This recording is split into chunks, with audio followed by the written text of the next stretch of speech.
আর আরেকটা প্রশ্ন জিজ্ঞেস করেছেন, আটকে পড়া পাকিস্তানের সংখ্যা কত। আমার এখানে আমি যেটা ওনাদেরকে বলছি সেটা আপনাকে বলি। সেটা হচ্ছে যে আটকে পড়া যে সমস্ত পাকিস্তানি নাগরিক ছিল তাদেরকে যখন অপশন দেওয়া হয়, কেউ কেউ বাংলাদেশে থেকে যেতে চেয়েছিলেন, তাদেরকে সে নাগরিকত্ব দেওয়া হচ্ছে। আর কেউ কেউ পাকিস্তানে ফেরত যেতে চেয়েছেন।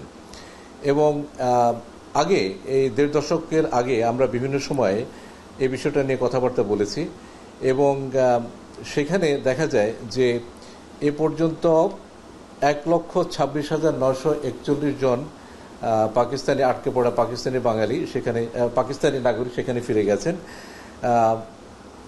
আর বাকি আছে আমাদের কাছে যে তথ্য সেটা হচ্ছে ৪ লক্ষ স্ট্যান্ডার্ড পাকিস্তানি।